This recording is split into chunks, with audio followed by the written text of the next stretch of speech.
Hello बच्चों, आज हम लोग देखेंगे अपना नए चैप्टर का मैराथन जिसका नाम है डिफरेंशियल इक्वेशन। ठीक है, क्यों ये पढ़ाया जा रहा है, क्यों इसका ही बनाया जा रहा है?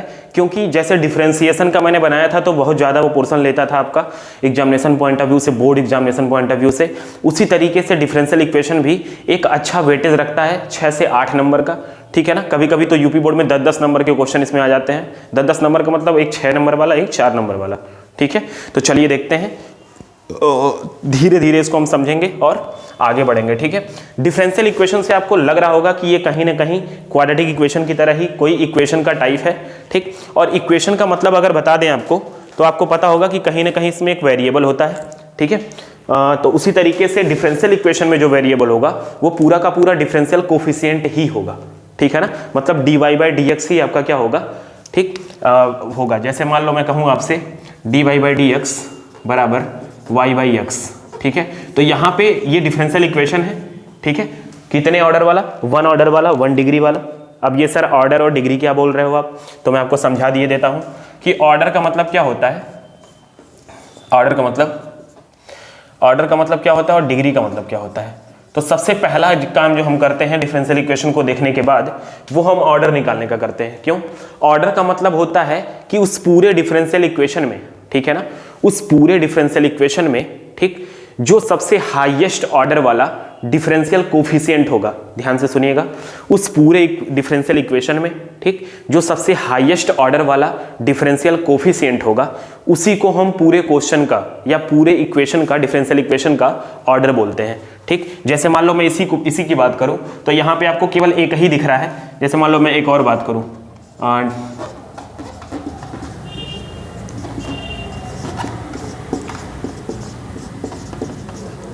ये एक आपका इक्वेशन दिया है, मान लो सपोज करो, ठीक, क्या दिया है, d3y/dx3, ठीक है, और लिखा है +5 d2y/dx2 = 0।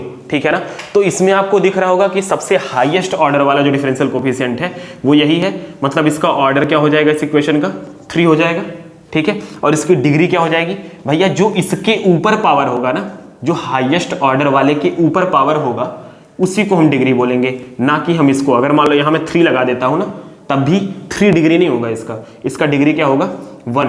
मतलब कि कहीं ना कहीं आप देख पा रहे होगे कि जो डिग्री है वो ऑर्डर के ऊपर डिपेंड कर रही है। मतलब कि जो ऑर्डर होगा, ठीक, उसी डिफरेंशियल कोफिशिएंट का डिग्री देखेंगे, मतलब उसके ऊपर जितना पावर लगा होगा वही उस क्वेश्चन का क्या होगा, उस डिफरेंशियल इक्वेशन का क्या होगा, डिग्री होगा। ठीक है, जैसे एक आध क्वेश्चन और है मेरे पास, मैं आपको दिखाता हूँ। ठीक सर, बहुत छोटा लिख देते हो आप। अच्छा ठीक है भैया, बड़ा लिखता हूँ। ठीक, जैसे देखिएगा d3y/dx3 = रूट में 1 + x, यहाँ पे x। ठीक है, ये आपका क्वेश्चन दिया हुआ था और इसमें आपको बताना है डिग्री और ऑर्डर।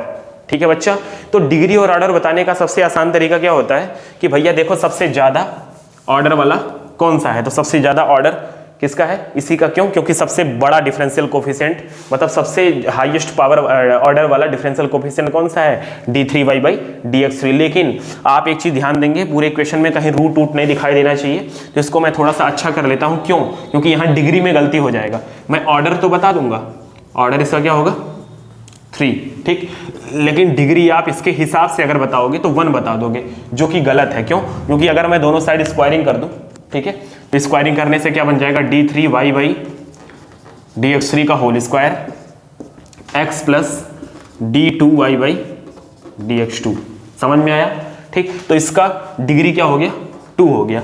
अच्छा ध्यान देना, अगर यहाँ पे डिग्री, यहाँ पे 4 लिखा होता, ठीक, तो इससे हमसे कोई लेना देना नहीं होता। हम उसी को डिग्री बोलेंगे जो हाईएस्ट डिफरेंशियल कोफिशिएंट के ऊपर लगा होगा। समझ में आया?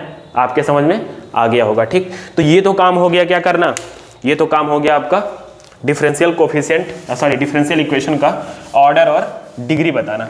ठीक, सबसे पहला काम तो इसी पे करना होता है। ठीक, दूसरा काम है फॉर्मेशन ऑफ डिफरेंशियल इक्वेशन। ठीक, क्या करना, डिफरेंशियल इक्वेशन को क्या करना, फॉर्म करना, फॉर्मेशन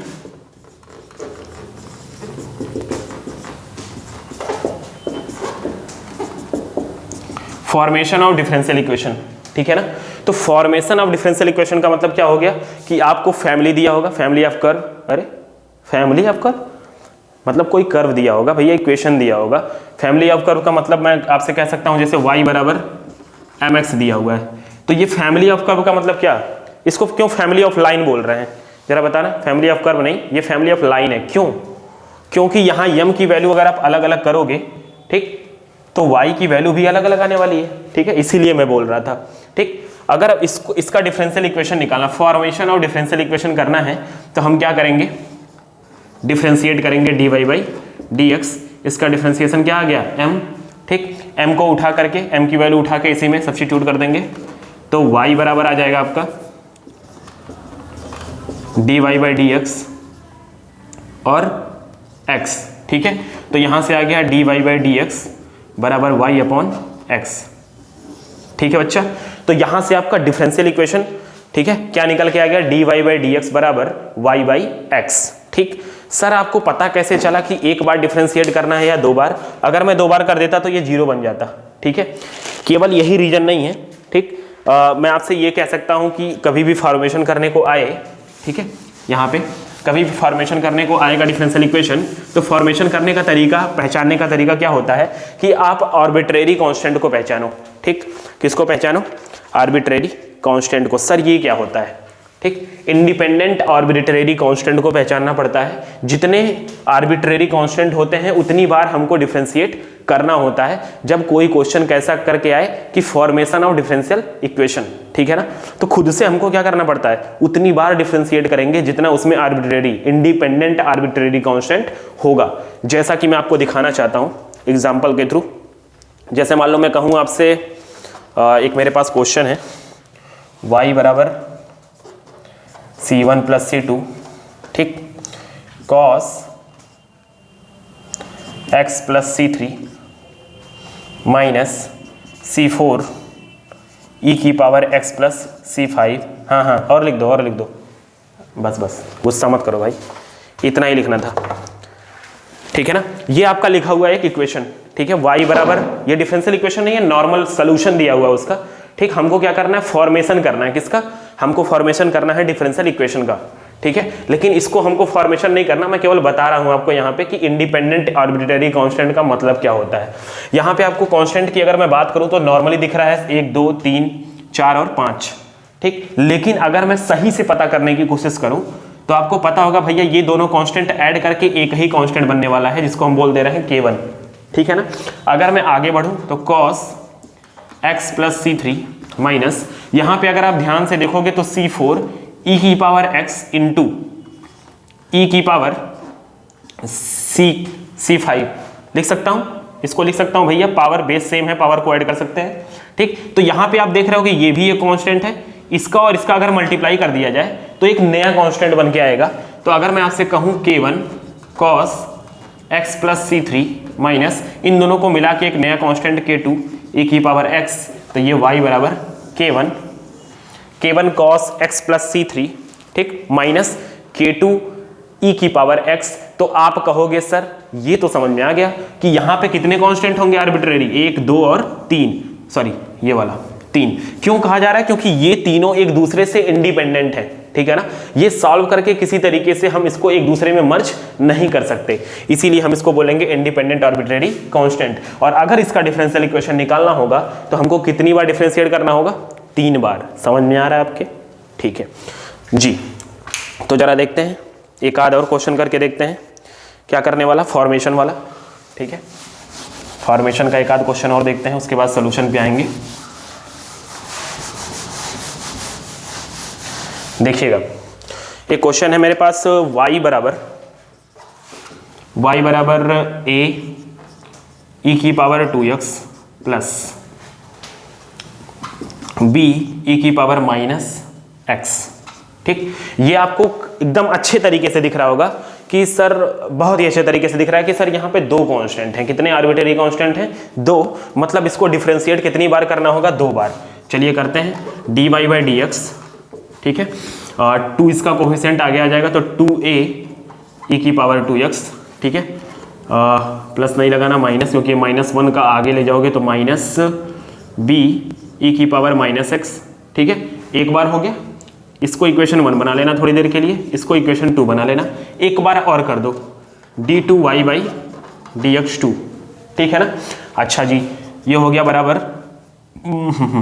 2 2 जा 4 हो जाएगा e की पावर 2x, और ये फिर से क्या हो गया प्लस e की पावर -x। ये question number 3।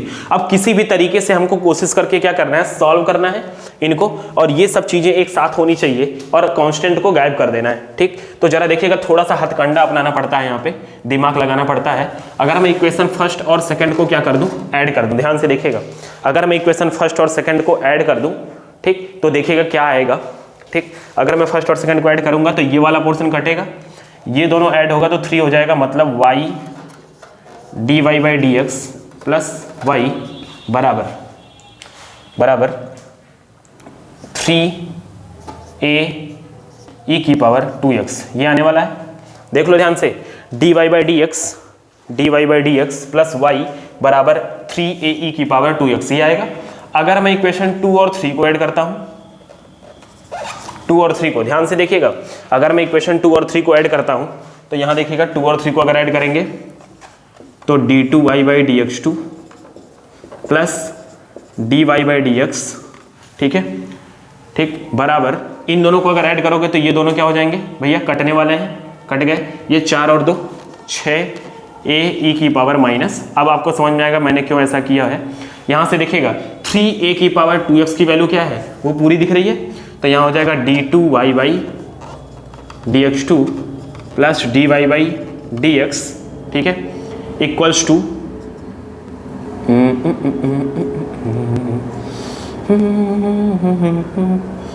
d2y/dx2 plus dy/dx, और यहाँ पे अगर मैं 2 × 3 3a e की पावर 2x 3a e की पावर 2x, इसकी वैल्यू हो जाएगी dy/dx, ठीक, और प्लस y, ठीक है ना।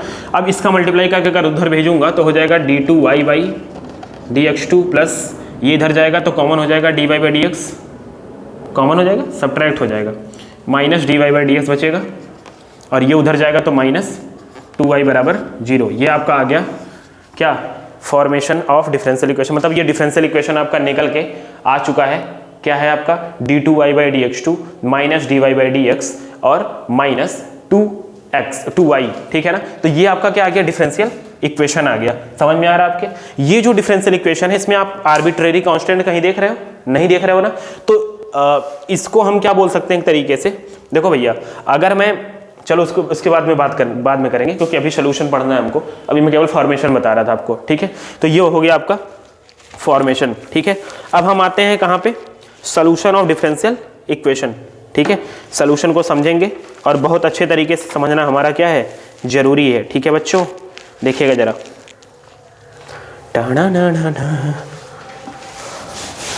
सोल्यूशन ऑफ, ये था फॉर्मेशन। अब अगर मैं बात करूं सोल्यूशन की, ठीक, किसकी बात की जाए, सोल्यूशन की, सोल्यूशन ऑफ डिफरेंशियल इक्वेशन की अगर बात की जाए, ठीक, तो सोल्यूशन 2 टाइप का होगा, ठीक है। कैसा, एक जनरल सोल्यूशन, अगर मैं क्वेश्चन ले लूं, क्वेश्चन लेके बताता हूं। क्वेश्चन में दिया है प्रूव दैट y बराबर e की पावर x प्लस m, ठीक है, is solution of differential equation d2y/dx2 minus dy/dx equal to 0, ठीक है ना।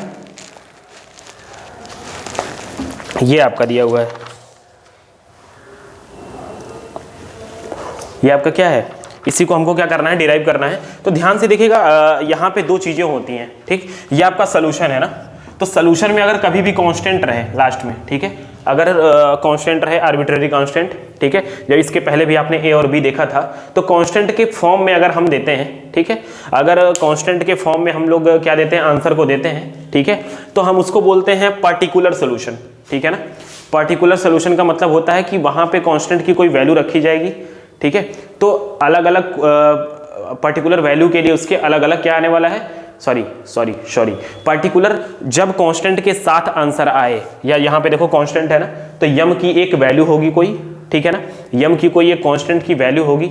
यम यहाँ पे आर्बिट्रेरी कांस्टेंट ही है, ये स्लोप वाला मत मान लेना कि यहाँ पे स्लोप की वैल्यू दी गई है, नहीं, ठीक है, ये आर्बिट्रेरी, ये कोई भी कांस्टेंट है 2 3 4 5, जैसे मान लो मैं यहाँ पे 5 ही लिख दूँ, ठीक, तो यहाँ पे एक कोई फिक्स्ड वैल्यू है इसकी, अब यहाँ पे आप चेंज नहीं कर सकते, ठीक। लेकिन अगर मैं यहाँ पे लिख दूँ m, ठीक है, सॉरी m नहीं, यहाँ पे कोई हम जनरल वैल्यू दे देते हैं जैसे x, ठीक है, तो वो क्या होता है, वो जनरल सोल्यूशन होता है, मतलब कांस्टेंट के साथ जो सोल्यूशन होगा, ठीक है, कांस्टेंट के साथ मतलब विदाउट वेरिएबल, ठीक है, मतलब ऐसा कोई वैल्यू है वहां पे पर्टिकुलर जिसको अगर हम चेंज कर दें तो वहां पे कोई फर्क पड़ने वाला है, ठीक, तो उसको हम क्या बोलते हैं, जनरल सोल्यूशन बोलते हैं, क्योंकि वो सबके लिए हो जाता है, पूरे फैमिली ऑफ कर्व के लिए या फैमिली ऑफ लाइन के लिए, ठीक है।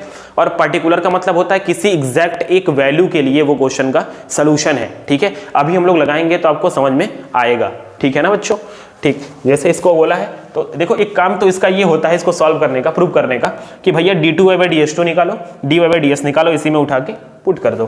तो मैं क्या करूंगा, dy/dx डिफ्रेंशिएट करेंगे इसको, तो ये हो जाएगा e⁻x और m का तो 0 हो गया, ठीक है ना।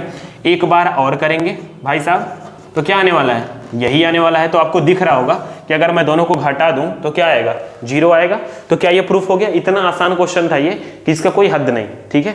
तो यहाँ पे आपको क्या करना है, जैसे आप क्वाड्रेटिक इक्वेशन में पढ़ते थे कि कोई वैल्यू y और x की दी रहती थी और आपसे पूछता था भैया ये इसका सोल्यूशन है या नहीं, ठीक है। तो हम क्या करते थे, उस वैल्यू को उठा के उसमें पुट कर देते थे। तो सेम का सेम काम यहाँ भी करना है क्या, कि अगर आपसे पूछ रहा है कि फलाने जो है ढमकाने का सोल्यूशन है कि नहीं है, तो हमको कुछ नहीं करना, उठा करके उस वैल्यू को इसमें पुट कर देना है। लेकिन ऐसे तो पुट करोगे नहीं, ठीक है, या ऐसे ही पुट कर रहे हो y की जगह पे, उसके बाद डिफरेंशिएट करना पड़ेगा क्या करने के लिए, सॉल्व करने के लिए, ठीक है। चलिए आगे बढ़ते हैं, एक क्वेश्चन और, चलिए अच्छा एक क्वेश्चन और देख लेते हैं इस पे, ठीक है ना। फिर हम लोग टाइप पे बढ़ते हैं कि कितने टाइप के इसके सोल्यूशन होते हैं, कैसे हम लोग सॉल्व करते हैं। जैसे दिया y बराबर c e की पावर tan इनवर्स x, ठीक है, tan इनवर्स है, हाँ ठीक है। बोला है कि this is the solution of, prove करना है क्या कि इसका सोल्यूशन है 1 + x² d2y/dx2, ठीक है, प्लस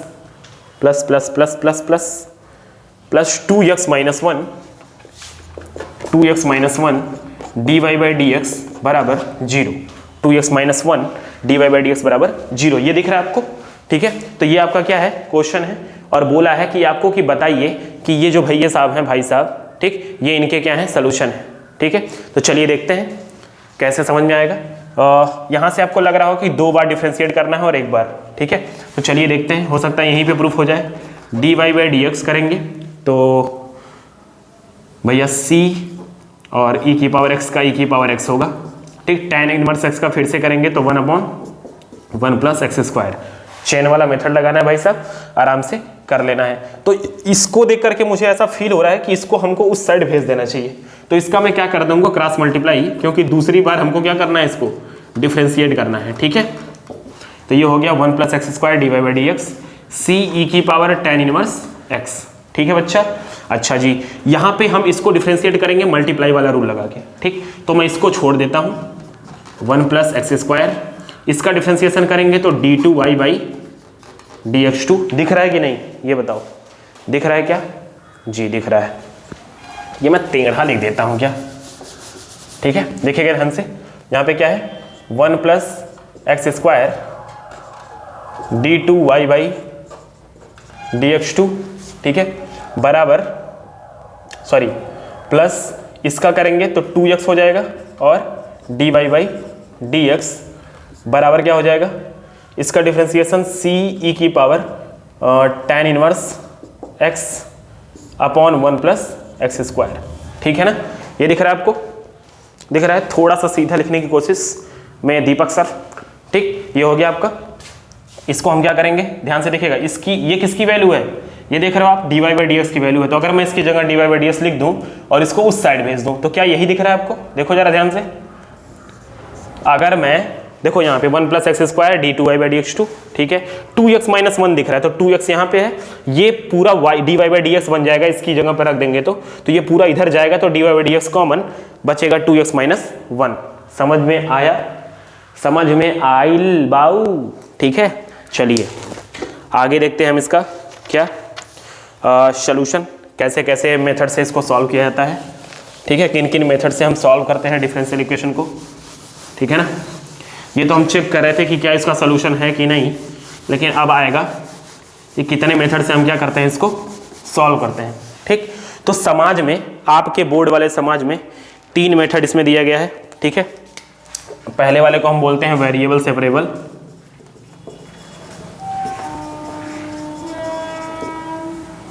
ठीक। दूसरे को बोलते हैं होमोजीनियस, ठीक है। और तीसरे को बोलते हैं लीनियर डिफरेंशियल इक्वेशन, ठीक है। लीनियर डिफरेंशियल इक्वेशन को कैसे सॉल्व करेंगे तो हम लोग क्रम से देखेंगे, क्रमशः। वेरिएबल सेपरेबल कैसे करेंगे, बहुत आसान है। होमोजीनियस कैसे करेंगे, बहुत आसान है। लीनियर डिफरेंशियल इक्वेशन को कैसे सॉल्व करेंगे, बहुत आसान है, ठीक है। तो नंबर 1 से स्टार्ट करते हैं। चलिए भाई साहब, कहाँ से स्टार्ट करेंगे? नंबर 1 से। चलिए नंबर 1 है आपका यहाँ पे कि वेरिएबल सेपरेबल, तो हम क्वेश्चन से ही स्टार्ट करेंगे और क्वेश्चन से ही हमको क्या करना है, समझना है चीज़ों को, ठीक। तो सबसे पहला और सबसे आसान क्वेश्चन देखिएगा, आसान क्वेश्चन से ही हम लोग स्टार्ट करते हैं, फिर अच्छे की तरफ बढ़ेंगे। पहला क्वेश्चन दिया 1 + x², ठीक, dy/dx = x, ठीक। आपसे कहेगा भाई साहब क्या निकालना है आपको, इसका सलूशन निकालना है। क्या निकालना है? इसको सॉल्व करना है, इस डिफरेंशियल इक्वेशन को सॉल्व करना है और इसका आप सलूशन निकाल के हमको दे दीजिए सर। तो हम कहेंगे ठीक है सर, हम दे देते हैं, कोई दिक्कत नहीं है इसमें, ठीक। तो हम क्या करेंगे, x वेरिएबल सेपरेबल क्यों बोलते हैं, x वाला एक तरफ करना है और y वाला एक तरफ। तो देख रहे हो y वाला केवल dy है, ठीक। तो यहाँ पे हो जाएगा x/1 + x² और ये हो जाएगा dx, ठीक। इसके बाद हम क्या करते हैं, इंटीग्रेटिंग बोथ साइड, ठीक है, इंटीग्रेटिंग बोथ साइड, ठीक है। तो दोनों तरफ अगर इंटीग्रेशन कर देंगे तो dy बराबर इंटीग्रेशन x/1 + x² dx। और अभी अभी आप इंटीग्रेशन के बारे में देखे हैं, यहाँ पे अगर आप सब्स्टिट्यूशन लगा दो, क्या अगर मैं 1 + x² को क्या मान लेता हूँ t, ठीक है। तो 1 का डिफरेंशिएशन 0, x² का हो जाएगा 2x dx बराबर dt, ठीक है। मतलब ऊपर देख रहे हो x dx की जगह पे हो जाएगा dt/2, दिख रहा है आपको, x dx की जगह पे हो जाएगा dt/2, dt/2 को बाहर कर देता हूँ, dt/ ये पूरा क्या बन जाएगा t, और यहाँ पे y का y हो गया, ठीक। तो y बराबर हो जाएगा 1/2 और इसका डिफरेंशिएशन log 1/t का क्या हो जाएगा log t, और t की वैल्यू क्या थी 1 + x² और ये हो गया c। अब ये जो इसका सलूशन है ना, यही मैं आपको बताना चाह रहा था क्या, कि यहाँ पे जो इसका सलूशन है, ठीक, ये पार्टिकुलर सलूशन नहीं है, ये जनरल सलूशन है, ठीक है ना। इसको हम क्या बोलेंगे, जनरल सलूशन। क्यों? क्योंकि यहाँ पे c की अलग अलग वैल्यू पे इसके अलग अलग सलूशन आएंगे, ठीक है ना। यहाँ पे क्या है, ये इसका जनरल सलूशन। पर्टिकुलर तब हम बोलेंगे जब c की कोई एग्जैक्ट वैल्यू हम क्या करने जाएंगे, इसमें पुट करने। मतलब अगर यहाँ पे कुछ दिया होता कि भैया x इतना y इतना, तो आप बता पाते कि c की वैल्यू निकाल के इसी में पुट कर देते, तब आपका क्या आता, एक सलूशन आता, ठीक है ना। समझ में आ रहा है कि नहीं आ रहा है, बताओ, समझ में आ रहा है, ठीक है। आगे बढ़ते हैं, चलिए। और अच्छा क्वेश्चन देखना है। अरे भाई मीट कौना कहाँ चला गया भैया, अरे भाई साहब मिटाने वाला कहाँ चला गया, मिटाने वाला मिल गया भाई साहब। चलिए देखते हैं सर, और एक अच्छा क्वेश्चन लीजिए, ये सब हलवा हलवा क्वेश्चन आप ले लेते हैं। चलिए देखते हैं एक और अच्छा क्वेश्चन, ठीक है। थोड़ा प्यारा क्वेश्चन लेते हैं, cos x, ठीक है, cos x नहीं cos y, ठीक है, cos y dy plus cos x into sine y और dx बराबर 0, ठीक है ना। कह रहा है x बराबर x बराबर pi by two and y बराबर पाई बाई टू, x बराबर पाई बाई टू और y बराबर पाई बाई टू पे क्या चाहिए हमको, सलूशन चाहिए इसका, इस सलूशन का, ठीक। एक हमको डिफरेंशियल इक्वेशन चाहिए, सॉरी इस डिफरेंशियल इक्वेशन का हमको एक सलूशन चाहिए, ठीक है। और किस वैल्यू के लिए, इस वैल्यू के लिए। तो चलिए सॉल्व करते हैं वेरिएबल सेपरेबल से। dy बाई डी एक्स अगर आप करोगे, ठीक है ना, या ऐसे समझो कि x वाला एक तरफ करना है, y वाला एक तरफ, तो cos y dy बराबर, मैं सीधा सीधा इसको पहले इधर भेज के देख लेता हूँ, sin y dx, ठीक है। y वाला उधर भेजोगे तो cos अपॉन साइन क्या हो जाएगा, cot y dy बराबर माइनस cos x dx, ठीक है ना। अब इसके बाद क्या कर देते हैं भाई साहब, इंटीग्रेशन दोनों साइड, ठीक। तो इंटीग्रेशन कर देंगे। चलिए cot y का इंटीग्रेशन होता है sine log sine y log sine y और बराबर cos x का हो जाएगा, cos x का क्या हो जाएगा, sin x, ठीक, और प्लस c। ये आपका क्या आ गया, ये आपका क्या आ गया, इसका सलूशन आ गया, ठीक है ना। क्या आ गया, log साइन, ठीक है ना, log साइन y, ठीक है। ये फार्मूला होता है किसका, ये फार्मूला होता है cot y का, ठीक। ये हो गया log साइन y बराबर minus sine x plus c, ठीक है। अब c की वैल्यू यहां हम निकाल सकते हैं, ठीक है ना। क्यों निकाल सकते हैं, क्योंकि ये पर्टिकुलर एक वैल्यू दिया गया, भैया x बराबर पाई बाई टू, y बराबर पाई बाई टू पे निकालो।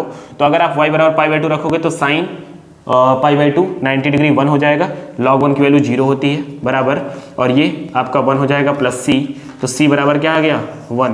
तो आप c की वैल्यू यहाँ पे क्या पुट कर दोगे भाई साहब 1, तो आ जाएगा log साइन y बराबर माइनस साइन x प्लस 1। ये आपका क्या आ गया, ये आपका आ गया आंसर, ठीक है ना। ये सभी उस x y की वैल्यू के लिए सेटिस्फाई होगा, ठीक, जो आप वहां पे पुट करोगे, ठीक है ना। समझ में आ रहा है कि नहीं आ रहा है, बताओ, समझ में आया। हमने क्या किया, इंटीग्रेट किया और सॉल्व किया। इसको वेरिएबल सेपरेबल इसलिए बोला जा रहा है क्योंकि x वाला एक तरफ कर लेते हैं, y वाला एक तरफ कर लेते हैं, ठीक। चलिए अगला आपका जो टॉपिक है, मतलब अगला टॉपिक क्या बोले, अगला जो नियम है आपका, ठीक, वो आपका है वेरिएबल एंड सॉरी होमोजीनियस, ठीक। जैसा कि आपको नाम से ही पता चल रहा होगा, होमोजीनियस आपने मिक्सचर पढ़ा होगा, ठीक। वैसे यहाँ भी होमोजीनियस का मतलब हो गया कि जहाँ पे पॉलिनोमियल जो है, या ऐसे बोलें कि जो इक्वेशन लिखा होगा डिफरेंशियल इक्वेशन, उसमें वेरिएबल की जो पावर होगी, डिग्री होगी हर टर्म की, ठीक है, वो सेम होगी, ठीक है। जैसे मैं आपको दिखाऊं, जैसे मान लो मैं क्वेश्चन दूं, dy बाई डी एक्स बराबर x square minus y square upon x y, ठीक है ना। ये क्वेश्चन दिया गया है क्या कि dy बाई डी एक्स बराबर x square minus y square upon x y, ठीक। अब इसको सॉल्व करना है आपको किससे, होमोजीनियस वाले रूल से, ठीक। इसमें करते ये हैं कि भैया यहाँ पे x और y सेपरेट नहीं हो पाता, ठीक। यहाँ पे आप देख लो जरा, सेपरेट करके कॉमन ले लोगे, जो भी करना है आपको कर लोगे, कुछ नहीं हो पाएगा, ठीक। तो इसमें एक आपको सुविधा दिया जाता है। तो पहले तो चेक करते हैं कि यहाँ पे देखो 1 और 1 ऐड करोगे 2 हो जाएगा, यहाँ भी 2 है, यहाँ भी 2 है, मतलब इस वाले पॉलिनोमियल का 2 है डिग्री, इस वाले का भी क्या है 2। तो यहाँ पे 2 और यहाँ पे भी 2, यहाँ पे भी 2, ठीक। तो इस कंडीशन में हम क्या करते हैं, यहाँ पे होमोजीनियस वाली प्रॉपर्टी लगाते हैं, ठीक है। अब होमोजीनियस वाली प्रॉपर्टी क्या होती है कि हम y की जगह पे vx क्या करते हैं, y की जगह पर vx सब्स्टिट्यूट करते हैं, क्यों, जिससे हमारा क्या बन जाए, y की जगह पर vx इसलिए सब्स्टिट्यूट किया जाता है जिससे हमारा जो ये इक्वेशन है वो कैसा बन जाए, वेरिएबल सेपरेबल वाले टाइप में बन जाए और हम अलग कर पाए। मतलब यहाँ पे v भी वेरिएबल है और x भी वेरिएबल है, तो हमको जब मैं यहाँ पे vx रखूंगा इसकी जगह पे, y की जगह पे, तो dy बाई डी एक्स भी हटाना पड़ेगा, ठीक है। तो हम dy बाई डी एक्स यहाँ से अगर निकाल लें तो v का डिफ्रेंसिएशन, v को छोड़ देंगे, x का डिफ्रेंसिएशन 1 हो जाएगा, और x को छोड़ देंगे तो v का डिफ्रेंसिएशन क्या हो जाएगा, dv बाई डी एक्स, ठीक है ना। तो यहाँ पे अगर देखें हम लोग इसको, ठीक है, तो ये क्या हो जाएगा यहाँ पे v plus x D by d x. तो इसको हम क्या कर देंगे, उठा करके उसमें सब्स्टिट्यूट कर देंगे, ठीक। तो यहाँ पे हो गया आपका v plus x D by d x बराबर, यहाँ पे हमने क्या पुट करना है, y की जगह पे vx, ठीक। तो ये हो जाएगा v square x square upon यहाँ पे लिखेंगे तो x इंटू वी एक्स, ठीक। तो यहाँ पे देखो एक्स स्क्वायर यहाँ भी आ जाएगा, यहाँ भी एक्स स्क्वायर, यहाँ भी एक्स स्क्वायर, सब क्या हो जाएगा, कट जाएगा। तो ये बन गया 1 minus v square upon v, ठीक है। तो ये हो गया आपका v plus x d v by d x, ठीक है। तो यहाँ के v को उठा के क्या कर देंगे, इस साइड भेज देंगे। तो ये बन जाएगा आपका, मतलब यहाँ से अब आपको क्या करना है, वेरिएबल सेपरेबल लगाना है। मतलब v को आप एक वेरिएबल मानोगे और x को दूसरा वेरिएबल मानोगे। तो यहाँ पे क्या हो जाएगा, dv अपॉन डी एक्स बराबर 1 minus v square upon v minus v, ठीक है। तो यहाँ पे एलसीएम ले लेंगे, v 1 माइनस वी स्क्वायर और minus v square x d v by d x, ठीक है। तो इसको देखते हैं, यहाँ पे क्या करना होगा, इसको अगले टर्म में उठा के इसको इधर लाएंगे, x वाला एक साइड कर दो और v वाला एक साइड, ठीक है। तो यहाँ पे हो जाएगा आपका v upon 1 minus 2v square, ठीक, dv, ठीक है। और यहाँ पे हो जाएगा dx अपॉन x, ठीक। अब हमको क्या करना होगा, दोनों साइड इंटीग्रेशन करना होगा, ठीक। बोथ साइड हम क्या करेंगे, इंटीग्रेट कर देंगे। तो देखेंगे क्या हो रहा है, ये इंटीग्रेशन, ठीक है। तो यहाँ पे तो आसानी से हो जाएगा, 1 अपॉन एक्स का क्या होता है, लॉग एक्स। यहाँ पे हमको सब्स्टिट्यूट करना होगा फिर से। तो 1 माइनस 2v स्क्वायर को अगर मैं t मान लूँ, क्या मान लूँ, t, तो यहाँ पे देखिएगा क्या हो जाएगा, 1 का तो इंटीग्रेशन डिफरेंशिएशन 0, इसका हो जाएगा minus 4v dv equal to हो गया dt, ठीक है ना। तो यहाँ से v dv की वैल्यू आ जाएगी माइनस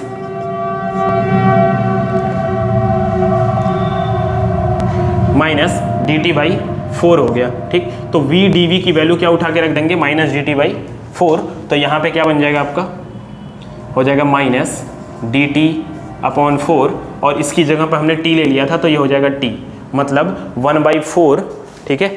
यहाँ पे सब्स्टिट्यूट क्या किया गया, 1 माइनस 2v स्क्वायर की जगह पे हमने t मान लिया था, तो उसकी वैल्यू वहाँ से dv की वैल्यू निकल के आ गई, v dv की वैल्यू वो हो गया माइनस dt बाई 4। तो उठा के हम सब्स्टिट्यूट कर देंगे, तो आ जाएगा माइनस dt अपॉन 4t, ठीक है। तो यहाँ से आपका हो गया बराबर इंटीग्रेशन dx अपॉन x। तो ये आपका हो जाएगा, ये तो कांस्टेंट था, बाहर कर दिया, ये हो गया log t। t किसको माना था हमने, t माना था 1 माइनस 2v स्क्वायर को, ठीक है। और बराबर ये हो जाएगा log x और प्लस c, ठीक है। यहाँ पे आप क्या कर दोगे, v की वैल्यू को उठा के इसी में सब्स्टिट्यूट कर दोगे और आपका क्या आ जाएगा आंसर। v की वैल्यू का मतलब क्या हो गया भैया, आपने माना था y बराबर vx, ठीक। तो यहाँ से v की वैल्यू क्या आ जाएगी, y अपॉन x, ठीक है। तो यहाँ पे उठा के रख देंगे, ये लंबे वाले क्वेश्चंस में आते हैं, ठीक, 4 नंबर या 5 नंबर वाले में, ठीक है। तो ये इसीलिए इतना लंबा है, लेंदी है, ठीक है। तो आगे देखते हैं, ये आपका हो गया क्वेश्चन, ठीक है। इससे आपको पूरा का पूरा क्या हो गया होगा, समझ में आ गया होगा कि कैसे इसको हम क्या करते हैं, सॉल्व करते हैं, ठीक।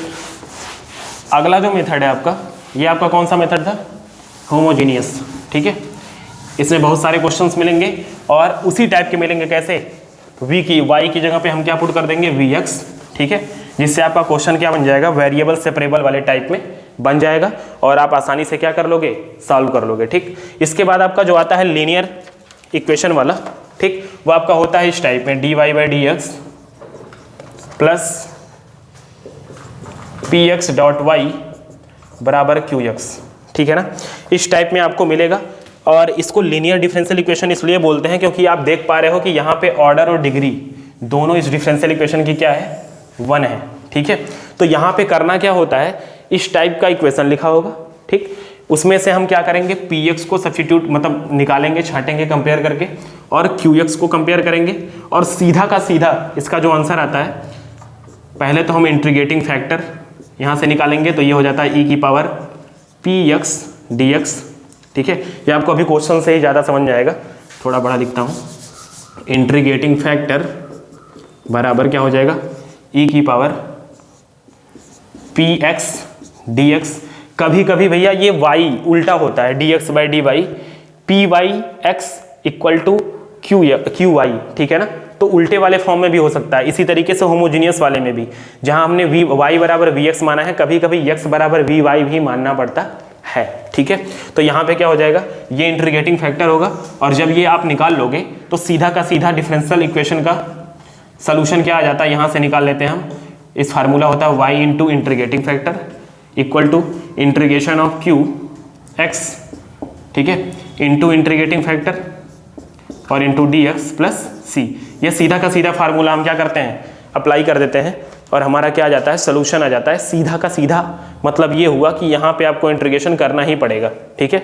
ये मत सोचना कि बस ऐसे ही उठा दिया और रख दिया और हमारा काम हो गया, ठीक। तो एक क्वेश्चन इस पे देख लेते हैं जिससे आपका क्या हो जाएगा, क्लियर हो जाएगा। तो देखते हैं क्वेश्चन एक, जैसे किस टाइप में होगा। इसको मैं ऐसे ही रह देता हूँ क्योंकि इसी टाइप में आपका क्वेश्चन भी लिखूंगा मैं, जैसे x d y by d x और प्लस नहीं माइनस दिया हुआ, माइनस वाई बराबर लॉग एक्स, ठीक है। तो यहाँ पे आप देख रहे हो कि लीनियर इक्वेशन है, ये लीनियर डिफरेंशियल इक्वेशन, इसमें तो कोई दो राय नहीं है, ठीक। अच्छा, यहाँ पे आपका कोफिशिएंट y है और यहाँ पे px लिखा हुआ है, ठीक है, इसमें कोई दिक्कत नहीं। यहाँ पे देखो y है लेकिन यहाँ पे इसके बगल में कुछ नहीं होना चाहिए, तो x से हम क्या कर देंगे, इसमें डिवाइड, तो हो जाएगा dy by d x minus y by x बराबर लॉग x बाई एक्स। ये आपका क्या आ गया, लीनियर इक्वेशन आ गया, ठीक। अब अगर मैं कंपेयर करूं तो आपको दिख रहा होगा कि px की जगह पे क्या लिखा हुआ है, माइनस वन बाई एक्स, ठीक, और qx की जगह पे क्या लिखा हुआ है, log x बाई एक्स। दिख रहा है आपको, देखो जरा ध्यान से कि px की जगह पे लिखा है माइनस वन बाई एक्स और qx की जगह पे क्या लिखा है, log x बाई एक्स, ठीक है। तो इसको हमको क्या करना है, इससे हम क्या निकाल लेंगे, इंटीग्रेटिंग फैक्टर, ठीक। तो वो क्या होता है, e की power integration minus one by x D x, ठीक है। तो ये integration minus one by x का क्या हो जाएगा, माइनस लॉग एक्स, ठीक। और ये आपको पता है कि यहाँ पे भी e होता है, तो ये माइनस वन ऊपर आएगा तो इसकी वैल्यू सीधा का सीधा हो जाएगी क्या, x की पावर माइनस वन या वन बाई एक्स। मतलब हमारा इंटीग्रेटिंग फैक्टर निकल के क्या आ गया, वन बाई एक्स। अब हमको सीधा का सीधा क्या करना है, इस वाले फार्मूले में उठा के पुट कर देना है, जिसकी हम लोग बात कर रहे थे। क्या हमारा फार्मूला क्या था, y into integrating factor, y into integrating factor क्या आया, one by x equals to q क्या था हमारा, log x बाई एक्स, तो log x बाई एक्स, ठीक है, इंटू इंटीग्रेटिंग फैक्टर मतलब वन बाई एक्स और dx, ठीक है बच्चा। तो ये आपका क्या हो जाएगा, यहाँ से आपका सोल्यूशन आ गया और इसको हमको क्या करना होगा, केवल और केवल इंटीग्रेट करना होगा। और कैसे इंटीग्रेट करेंगे, ये हो गया आपका log x upon x square plus c d x और ये हो गया आपका y अपॉन एक्स। यहाँ से आपका आंसर फाइंड आउट हो जाएगा। आपको केवल क्या करना होगा, इंटीग्रेट करना होगा। और कौन सा रूल लगा के, बाई पार्ट, ठीक है। तो अभी इंटीग्रेशन बाई पार्ट मैंने बताया नहीं है, तो मैं यहीं तक छोड़ देता हूँ क्वेश्चन को, ठीक है। मतलब इसके आगे आपको क्या करना है, केवल बाई पार्ट लगाना है और आपका सोल्यूशन आपके सामने होगा, ठीक है। तो ये जब बाई पार्ट बताऊंगा तो इस क्वेश्चन को मैं उस पर सॉल्व कर दूंगा, ठीक। तो ये पूरा मैराथन था किसका, डिफरेंशियल इक्वेशन का। इसमें पूरा डिफरेंशियल इक्वेशन का पूरा कॉन्सेप्ट है, जिससे आप क्या कर सकते हो, एनसीईआरटी और कोई भी अदर बुक्स जो भी बोर्ड्स के लिए जरूरी है, ठीक है, उसके सारे क्वेश्चंस आप क्या कर सकते हो, लगा सकते हो, ठीक है बच्चों, ठीक है। Thank you.